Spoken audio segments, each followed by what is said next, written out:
그날이 오면 그날이 오면 내 형제 그리운 얼굴들 그 짧은 추억도 아 짧았던 내 젊음도 헛된 꿈이 아니었으리. 2017년 광복절 행사에서는 문성현 씨가 전태일 열사를 위해 만든 노래 그날이 오면이 흘러나왔습니다. 우리에게 그날은 언제쯤 올까요? 그날이 오면이 광장에 울려 퍼졌던 1987년으로 돌아가 봅니다.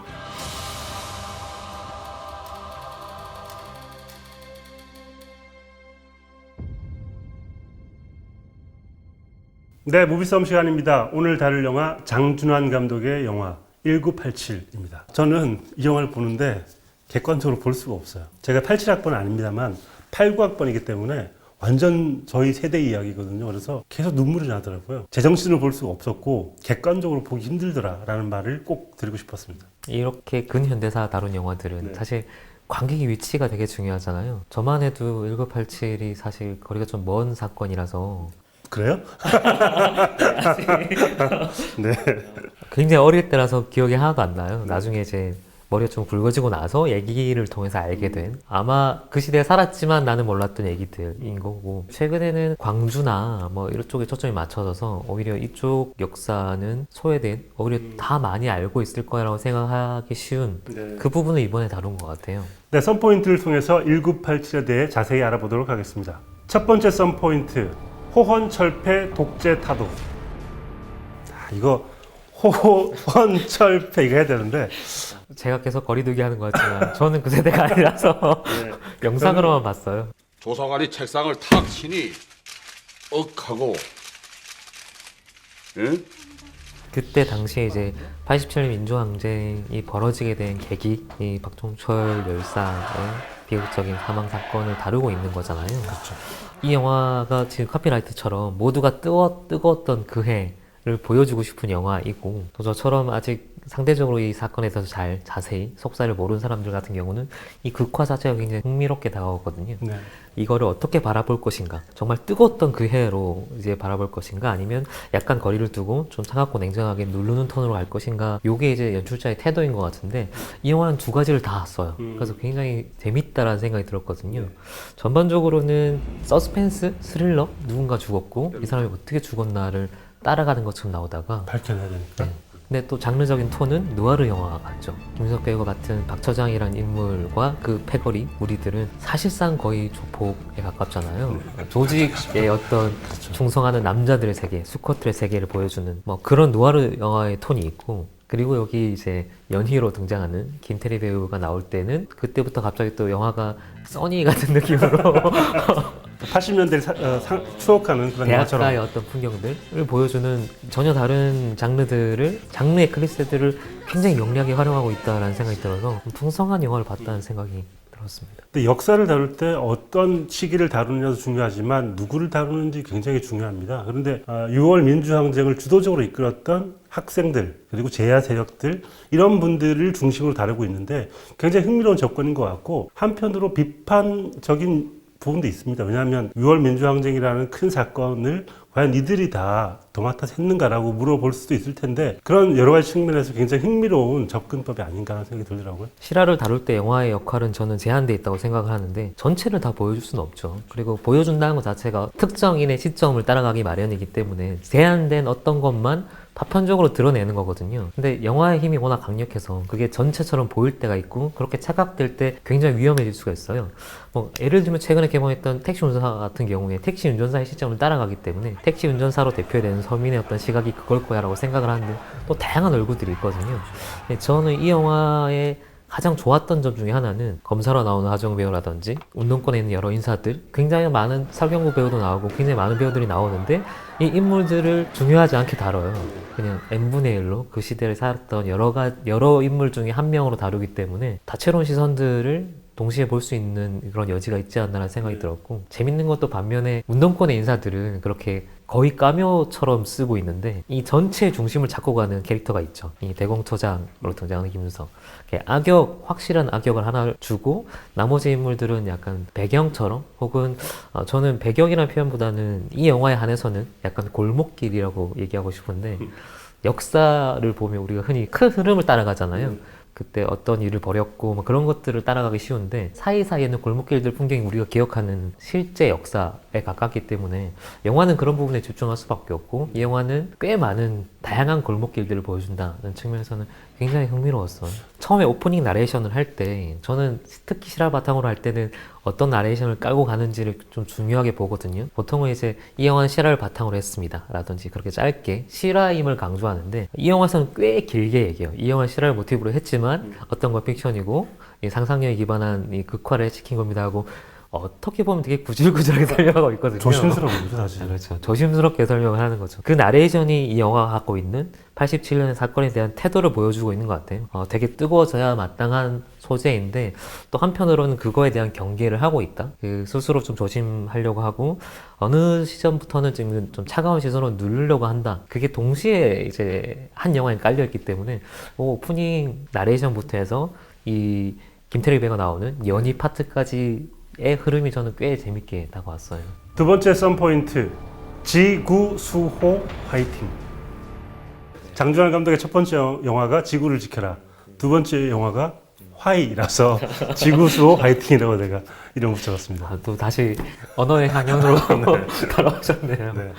장준환 감독이 굉장히 오랫동안 활동을 했지만 장편 영화는 2개밖에 없습니다. 이번에 3번째 영화인데 전 이 2편 다 좋아하거든요. 그래서 장준환 감독의 신작이라고 했을 때 일단 기대를 많이 했고요. 봤을 때 그 기대에 미치는, 기대를 충족시켜주는 대단한 영화가 나왔다고 생각이 듭니다. 지구를 지켜라 같은 경우는 지금도 서구권에서도 되게 잘 만든 컬트 영화 순위에 들어갈 정도로 큰 족적을 데뷔작에 그렇게까지 인지도와 파급력을 미치기가 쉽지 않거든요. 장준환 감독 그 한 편 때문에 늘 영화를 꽤 오래 안 만드실 동안에도 신작 나오면 터진다.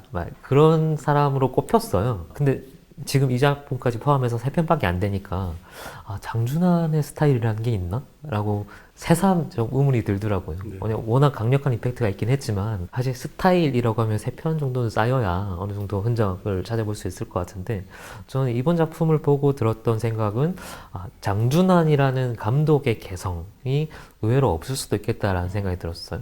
영화 보고 나면서 바로 들었던 생각이 스티븐 스필버그나 클린트 이스트우드 같은 감독들이었거든요. 근데 이 감독들의 연출을 가만 살펴보면 물론 자기만의 형식이 있긴 하지만 대체적으로는 되게 관습적이고 전통적인 우리 흔히 얘기하는 클래식한 영화들을 만든단 말이죠. 그래서 이 장면은 무조건 스필버그의 인장이야 라고 하는 장면이 사실 거의 없어요. 네. 예를 들면 하다못해 J.J. 에이브람스만 해도 플레이어 효과를 주는 카메라 웍을 쓰면 에이브람스 화면이라고 하는데 이 두 분 같은 경우는 그런 게 거의 없거든요. 근데 그런데도 불구하고 이 사람들을 헐리우드에서 몇 안 되는 작가 감독 혹은 되게 클래식한 영역의 정점에 도달해 있는 감독이라고 하는 이유는 뭐냐면 그런 전통적인 방식을 거의 극단까지 밀어붙이는 이 영화는 방향의 문제가 아니고 밀도가 엄청나게 높은 거예요. 네. 그 장면에 들인 공들이 놀랄 정도이기 때문에 근데 이번 1987을 보면서 제가 약간 그 생각이 들었어요. 다 아는 문법들, 다 아는 화면들을 쓰는데 그거를 매 장면마다 이렇게까지 힘을 줘서 뭔가 의미화시키고 상징화시키고 카메라 위치까지 고민하고 있구나라는 게 보이는 벌써 거장의 반열에 올라가신 건가요? 특별하지 않아서 더 특별한 네. 고급스러운 우아함 같은 게 있는 거죠. 근데 저는 장준환 감독이 인물들을 그려내는 걸 잘하는 것 같아요, 확실히. 그래서 이번 영화에서도 사실 여러 인물들이 마치 벽화를 그리듯이 부분이 그림이 예쁘기도 하지만 멀리 떨어져서 보면 거대한 벽화가 되어 있는 것 같은 그런 식의 큰 그림을 그릴 줄 아는 감독이 아닌가라는 생각이 들었습니다. 전 그 벽화라는 표현이 정말 정확한 것 같은데 클리세라고 하면 우리가 흔히 좀 이렇게 부정적인 의미로 쓰이잖아요. 네. 근데 사실 모든 영화는 다 클리세거든요. 장르의 어떤 규칙이나 잘 통하는 법칙들이 있어요. 그런 것들을 얼만큼 잘 활용하고 그리고 활용을 하되 이게 식상해 보이지 않게 만드냐의 문제인데 장준환 감독은 그런 측면에서는 그걸 엄청나게 잘하는 감독 중에 한 명이라는 걸 이번 영화를 통해서 증명했고 약간 이렇게 비교하면 미안하지만 지난 시간에 했던 게 이제 신과 함께 같은 경우는 어떤 측면에서는 둘 다 조각난 영화긴 하거든요. 조각났다는 게 부정적인 의미는 아니지만 근데 신과 함께는 그 조각조각을 즐기라고 이렇게 펼쳐놓은 영화라고 하면 이 영화는 조각을 냈지만 말씀하신 것처럼 약간 한 발 떨어져 보면 거대한 그림이 돼 있는 거죠. 그 그림을 마주할 때 카타르시스 같은 게 제일 마지막 장면 가면 느껴지고 저처럼 87년에 대해서 잘 모르는 사람도 저절로 이 사건의 연루자가 된 것 같은 심정에 빠지는 것 같아요. 세 번째 썬포인트, 유명 배우 특별 단역. 네. 유명 배우 특별. 감독님이 이렇게 외치면서 배우들한테 얘기하지 않았을까. 굉장히 유명한 배우들이 카메오로 엄청나게 출연을 하고 어떤 장면들은 카메오가 아닌 것 같기도 한 굉장한 스타들이 곳곳에 포진해 있습니다.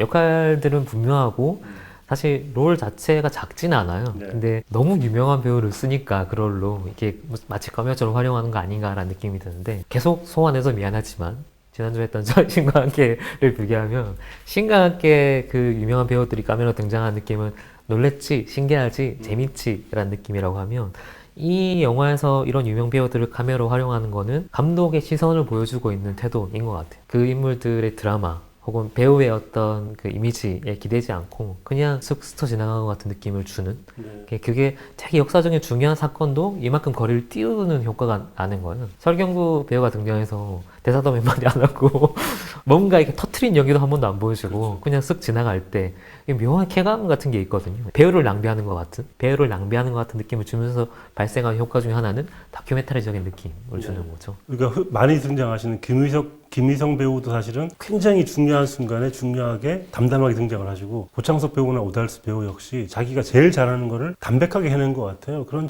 측면에서 굉장한 카메오들이 많았고 그리고 저는 그 문성건 씨를 쓴 것도 참 재밌는 것 같아요. 사실은 문익환 선생님의 아들임에도 불구하고 안기 부장을 맡긴다는 게 감독이 참 재밌는 사람이다라는 생각이 들더라고요. 그런 거 꽤 있어요. 이를테면 우현 배우도 유명한 운동권 출신 배우인데 치안 총괄을 맡아서 제일 악역을 하고 있는 거고 뭐 약간 그 시대를 아는 사람의 농담 같은 설정인 거죠. 이 영화에서 감정적으로 되게 고양시키는 장면이 몇 군데 있는데 특히 전반부의 인상적인 장면 중에 하나가 이 조우진 배우가 나오는 네, 맞아. 박정철 군의 삼촌으로 나오죠. 저 표정을 잊을 수가 없어요. 이 영화에서 제일 전 많이 울었던 장면이 두 장면이었는데 박종철 열사의 아버지가 그 유골을 뿌리는 장면 그리고 그 조우진 배우가 했던 삼촌이 그 부검 장면 보는 장면은 와 눈물을 멈출 수가 없더라고요. 그 왜 가지를 못하니라는 대사는 사실 듣는 순간 누구나 뭔가 북받쳐 오를 수밖에 없는 먹먹함이 있는 대사이고 장면이고 그 조우진 배우가 박종철 열사의 시신을 보는 장면이 사실 이 영화가 끝까지 유지했으면 좋았을 것 같은 톤이에요. 실화를 바탕으로 한 영화가 액션과 리액션이 있다고 하면 보통은 이제 실화를 그대로 재현하고 꼼꼼하게 스펙타클하게 보여주는 거는 액션에 해당한 거고 진짜 이렇게 깊은 울림을 남기는 것 중에 하나는 리액션이거든요. 그걸 보고 있는 사람들의 표정을 보는 거죠. 이게 전형적으로 박종철 여사가 얼만큼 심하게 고문을 당하고 이렇게 끔찍하게 죽었나가 아니고 그걸 바라보고 있는 삼촌의 얼굴을 보여주는 거죠. 그 표정이 사실 우리의 심정인 거고 그 표정을 통해서 충분히 그 상황을 읽어낼 수 있게 하거든요. 조우준 배우가 너무 이 장면에서 눈에 띄었던 게 최근에 또 이제 강철비에서도 인상적인 연기를 좋은 펼치고. 연기를 보여주잖아요. 네. 근데 정반대의 연기예요, 거의. 한쪽은 완전 절제하는 거고 한쪽은 다 터트려버리는 건데 이게 가능한 배우구나라는 게 보여서 이 영화를 통해서 혹은 최근에 나온 이 연달아 나온 영화들을 통해서 정말 좋은 배우라는 걸 다시 한번 깨닫게 되는 그리고 그냥 이 태도가 영화 끝까지 유지됐으면 어땠을까라는 아쉬움도 담고 있는. 근데 사실 그렇게 됐으면 영화가 너무 무거웠을 것 같아서 사실 그 반대편에 있는 캐릭터가 유해진 씨가 맡은 한병용이라는 교도관인데 김태리 씨가 맡은 연희와 사실 이 두 사람이 약간 티격태격하는 삼촌과 조카의 케미가 저는 이 영화의 유쾌한 부분을 담당했기 때문에 약간 밸런스가 맞을 수 있지 않나 생각이 들어요. 약간 쉼표들을 찍어주죠.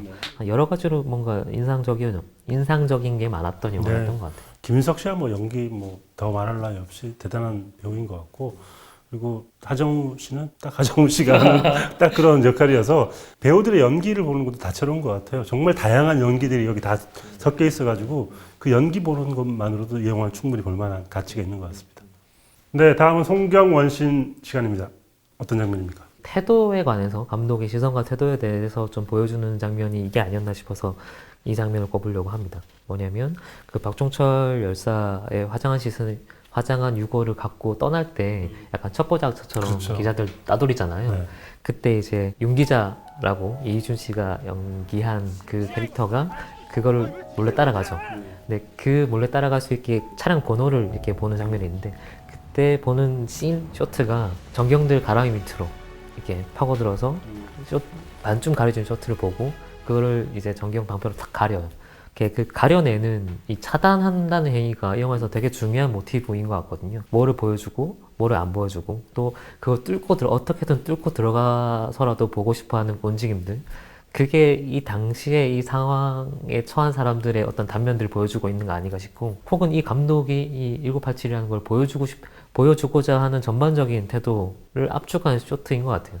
많이 가려진 것들이 있고, 하지만 끝내 봐야 되는 것들이 있고, 그걸 어떻게든 뚫고 들어가서 보려고 하지만 너무 노골적으로 다 보여주면 이거는 프로파간다처럼 될 수도 있으니까 어느 순간에는 적절한 타이밍에서 차단을 시키거든요. 차단한다는 행위가 어떤 의미에서 이 영화의 가장 큰 동력이 아닌가 싶어서 그 장면을 원신으로 뽑겠습니다. 네, 다음은 이기대 시간입니다. 이상하게 기억나는 대사. 오늘은 그렇게 인상적이지는 않을 수 있는 대사인데요. 최 검사가 그 윤 기자에게 하는 말이 있습니다. 정보를 슬쩍 흘려주고 나서 그 룸밀러로 이렇게 뒤를 딱 본 다음에 받아쓰기나 잘해 이 새끼야 그러는데 사실 이게 언론이 처했던 현실에 대한 이중적인 의미가 있잖아요. 사실 전두환 정권이 언론을 얼마나 강압적으로 받아쓰기를 시켰습니까? 근데 그 상황에 있던 기자들이 자신들의 힘으로 이 박종철 고문치사 사건을 파헤쳐내기 위해 사투를 벌이는 이 장면에서 받아쓰기라는 의미를 중첩시키면서 기자들의 굉장히 중요한 역할을 했다는 측면을 강조했다는 점에서 전 이 장면이, 이 대사가 그리고 굉장히 의미심장하게 다가왔습니다. 네, 다음은 한 줄평과 별점 시간입니다. 먼저 저의 한 줄평부터 말씀드리겠습니다. 한 사람 한 사람의 이야기를 모아서 1987년에 거대한 벽화를 만들고자 했던 감독의 야심. 전 벽화라는 게 너무 와닿는 표현인 것 같고요. 이 한 사람 한 사람이 모였을 때 그 사람들도 재미있지만 멀리서 보면 광장에 모여있는 사람들의 장면 같다라는 생각이 들어서 벽화라는 표현을 꼭 쓰고 싶었습니다. 벽화라는 표현이 정말 적절한 것 같아요. 제가 써도 제가 여러 가지 버전의 한 줄평 생각했는데 딱 한마디로 정리가 안 되더라고요. 네. 송경원 평론가님의 한 줄평 듣고 싶습니다. 그래서 저는 되게 여러 가지 한 줄평을 다 얘기하고 싶은데 다 해요, 다 하세요. 오늘 한번 다 해봅시다. 네, 별점 매겨줄게요. 결과적으로 제일 마지막에 최종적으로 제가 선택한 한 줄평은 끌고 가지 않는데 끌려 들어간다. 네. 이 영화를 볼 때 그냥 솔직한 제 심정. 사실 저는 이 사건에 대한 연루자가 아니거든요. 완전 떨어진 세대인 거고 무슨 일이 일어났는지도 몰랐던 얘기들인데 결과만 알고 있는 사건들이었는데, 그리고 실제로 이 영화도 어느 정도는 톤을 유지하고 있죠. 냉탕과 온통 사이를 왔다 갔다 하고 있고, 그때 우리 모두 뜨거웠던 그 해를 되게 차갑게 누르고자 하는 시선들이나 움직임들이 분명히 있거든요. 근데 그럼에도 불구하고 결국은 마지막에는 내가 다 끌려 들어가서 연루자가 되는 것 같은 지금 현재의 기시감이 느껴지는 장면들이 꽤 많기 때문에 마지막 엔딩 시퀀스의 그 장면을 볼 때는 앞, 뒤 맥락 다 상관없이 감정이 고양되는 게 있더라고요. 보는 내내는 우리가 뜨거웠던 그 해라고? 라고 했는데 우리가 뜨거웠던 그 해구나 라는 게 느껴지는, 그래서 끌고 가진 않는데 결국은 내가 끌려 들어가는 영화가 아닌가 싶습니다. 자, 그러면 1987에 대한 별점은 몇 개일까요? 1987에 대한 제 별점은 4개. 다시 한번 평론가로서 얘기를 하자면 이 영화는 공격을 할 수 있을 것 같아요. 이 영화의 태도에 대해서 몇몇 부분에 대해서는 확실하게 비판할 수 있을 것 같고, 아마 비평을 쓴다고 하면 그 부분을 길게 늘려서 비평을 쓰겠죠. 근데 그 전제는 뭐냐면 그것 빼고는 다 잘 만들었다.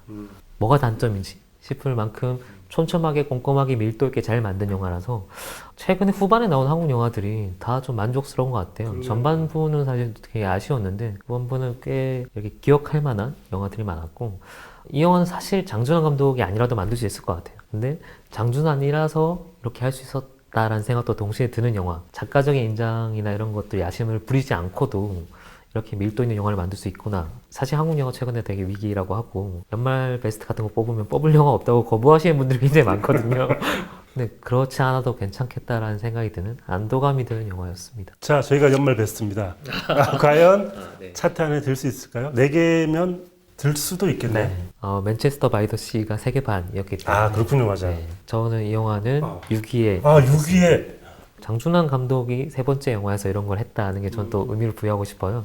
한국 영화에서 꼭 필요한 감독 중에 한 명이고, 이 감독님이 어디까지 스펙트럼을 넓힐 수 있는지도 증명한 영화이기 때문에 그런 의미에서 올해 한국 영화 중에는 꼭 기억해야 할 만한 영화라고 생각하고, 그래서 6위에. 네, 4, 5, 6위가 다 한국 영화네. 네. 네, 재밌는 현상인 것 같습니다.